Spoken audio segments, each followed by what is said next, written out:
जी, तो नमस्कार दोस्तों, स्वागत है आप लोगों का मेरी एक और नई वीडियो में। आज की वीडियो रिएक्शन वीडियो होने वाली है और आज की वीडियो में हम जानेंगे पाकिस्तान के स्कूलों में क्या पढ़ाया जाता है, बच्चों का क्या माइंड सेट किया जाता है, उनके दिमाग में क्या भरा जाता है, क्या डाला जाता है और वहाँ की किताबों में क्या लिखा हुआ है। ये सब हम आज की वीडियो में डिस्कस करेंगे।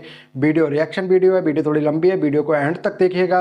वीडियो में बहुत ही जानकारी मिलने वाली है और बहुत मज़ा आने वाला है, क्योंकि हमारी जो पुरानी हिस्ट्री है वो सब बताई गई है वहाँ पे, वहाँ के हिसाब से क्या हिस्ट्री है और हमारे भारत में क्या हिस्ट्री बताई गई। तो दोस्तों, बिना देरी करते हुए चलते हैं वीडियो की ओर और मिलते हैं वीडियो के बाद में। तो मैं हूं फैक्ट भाई। और क्या आपको पता है 1965 का वॉर इंडिया नहीं पाकिस्तान जीता था और पूरा इंडिया पाकिस्तान के कब्जे में चला गया था। पर दरियादिली दिखाते हुए पाकिस्तान ने जीता हुआ सारा हिस्सा इंडिया को वापस लौटा दिया। ना ना ना, ऐसा हम नहीं, पाकिस्तान की इस स्कूल बुक में लिखा हुआ है। लेकिन बस इतना ही नहीं, हिंदुस्तानी काफिर हैं, धोखेबाज हैं। ऐसा बच्चों को 4th स्टैंडर्ड से ही सिखाया जाता है। फिर यही नादान बच्चे ऐसा कुछ कह देते हैं, इनको रहने नहीं देना चाहिए। जब तक मुसलमान नहीं बनेगा तब तक इधर न रहने देगा। मतलब यहाँ के जो हिंदू हैं उनको इस्लाम कबूल करवाना चाहिए जी। और यही दुश्मनी के बीज उगकर जब बड़े होते हैं तो उनमें कुछ इस प्रकार की नफरत सुनाई देती है। उनकी औकात ही नहीं है कि वो हमारे साथ लड़े। हम मुसलमान हैं, वो हमारे साथ लड़ ही नहीं सकते। लेकिन क्या आप जानते हो, इन सारी नफरतों का जन्मदाता है एक अकेला इंसान। अगर वो ना होता तो शायद आज इंडिया पाकिस्तान एक होता। Number 1, culture.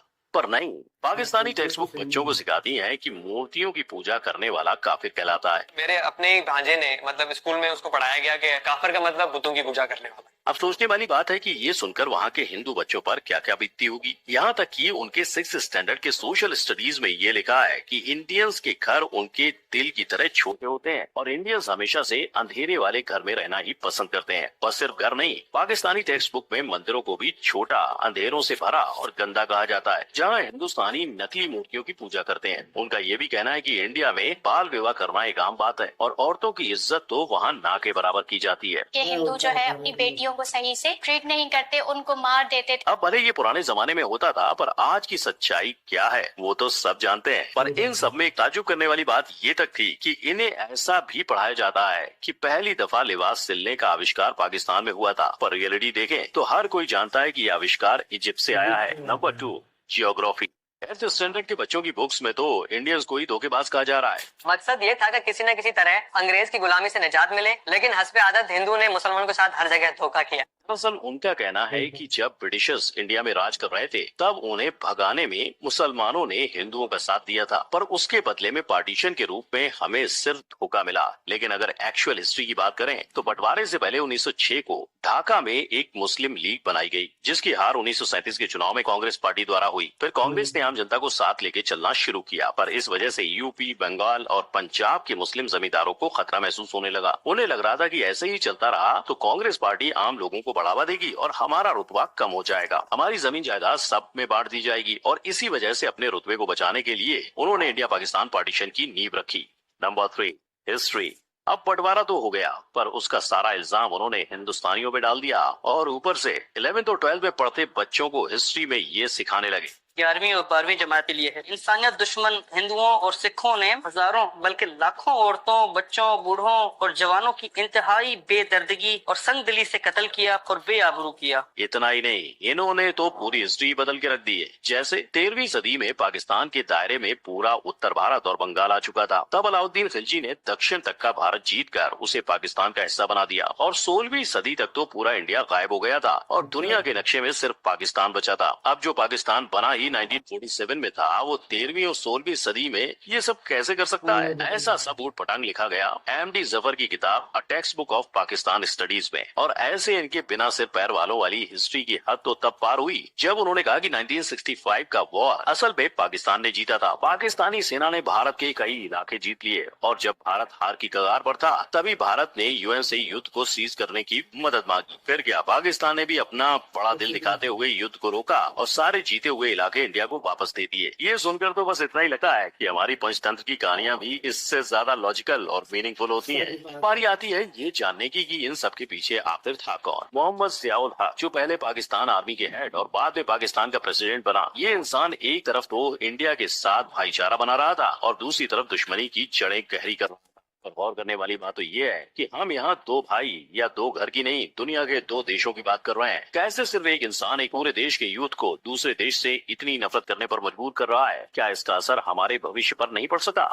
Number 4, social impact. क्योंकि सोचो, अगर एक मासूम बच्चा स्कूल में बैठा है और अचानक से पढ़ते वक्त टीचर ऐसी बात सिखा दे कि जिससे पूरा क्लास उस बच्चे को ऐसी नजरों से देखे जैसे उसने कोई गुनाह किया हो, तो और यही पाकिस्तान में इसके साथ हुआ था। ऐसी चीजें हम पढ़ते थे तो इस तरह से होता था कि सब क्लास के जो लोग होते थे मेरी तरफ एकदम से देखते थे। दुश्मनी के लेसन तो मानो आम बात है उनके सिलेबस पर। इनकी इस शिक्षा का आज नतीजा प्यू रिसर्च सेंटर की स्टडी में सामने आया है, जिसमें बताया गया कि पाकिस्तान पूरी दुनिया में तीसरे नंबर पर आने वाली इनटॉलरेंट कंट्री है। अब ऐसे गलत इन्फॉर्मेशन देकर लोगों को गुमराह करोगे तो लोग तो इन्फ्लुएंस होंगे। और ये बात खुद पाकिस्तानी राइटर और हिस्टोरियन के अजीज भी अपनी बुक मर्डर ऑफ हिस्ट्री में कही है, जो यूके की यूनिवर्सिटी से पढ़े हैं। और शायद जब वो पाकिस्तान से निकलकर बाहर पढ़ने गए तब उन्हें असली हालातों का पता चला होगा, जिस वजह से उन्होंने ये तक कहा है पाकिस्तानी टेक्स्ट बुक कई सारे एरर्स, गलत उदाहरण, गलत डेफिनेशंस और झूठे बयान से भरी हुई है। कई जगह पर तो सरासर झूठ, आधा सच और वन साइडेड ओपिनियन बताए गए हैं। अब एक और पाकिस्तानी टेक्स्ट बुक में इंडिया के बारे में गलत बोल के झूठा इतिहास सिखाया जा रहा है, वहीं दूसरी ओर इंडिया में जो सच्चाई है वो ही सिखाई जा रही है, जिसकी वजह से इंडिया में आज हिंदू और मुस्लिम प्यार से रह रहे हैं और अपना कीमती वक्त फिजूल की बातों में ना गवा के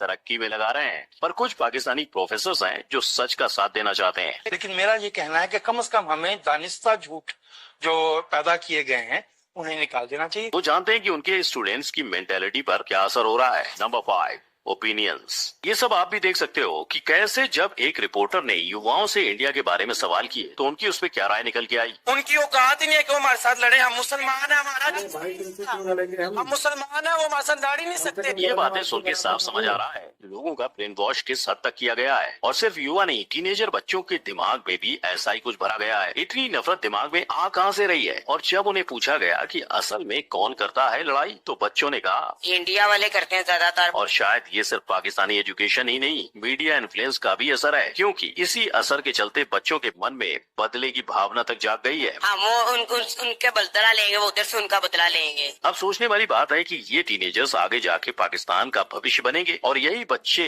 आज इंडिया को एक देश तक मानने से इनकार कर रहे हैं। कोई मुद्दा नहीं। तो आपको क्या लग रहा है कि पाकिस्तान का फ्यूचर सही हाथों में जा रहा है? वो हमारा सबसे बड़ा दुश्मन है, पाकिस्तान का सबसे बड़ा दुश्मन है। और क्या नाम है, हमेशा हमारे से हारता रहा है और नफरत फैलाता है। हमारे वहाँ पे मुसलमान बहन भाई हैं, वहाँ पे जुल्म करते हैं उनपे। लेकिन पाकिस्तान में अभी भी कुछ प्रतिशत जर्नलिस्ट हैं जो लॉजिक का साथ देते हुए नजर आते हैं। अब इलाज क्या है? वो हिस्ट्री जिसको बावजूद मर्डर किया गया, वो हिस्ट्री जिसको बावजूद डिस्टॉर्ट किया गया या रोमांटिसाइज किया गया। जिनके साथ साथ पाकिस्तान के फेमस मैगजीन डॉन ने एक रिपोर्ट तैयार की थी, जिसमें उन्होंने 100 से ज्यादा टेक्स्ट बुक को छाना और स्कूल्स में जाकर स्टूडेंट और टीचर्स से मशवरे किए, जिसके साथ साथ वो कई मदरसों तक में इसकी जांच करने चले गए। और इसमें उन्हें पता चला कि पाकिस्तानी टेक्स्ट बुक में बाकी दुनिया के बढ़ते वजूद से इस्लाम को खतरे की बात हो रही है। पर ये सारी बातें जो टेक्स्ट बुक में छाप रहे हैं वो बेबुनियादी है। अब क्या लगता है भाई लोग, ऐसा करने का कारण क्या हो सकता है? पॉलिटिक्स।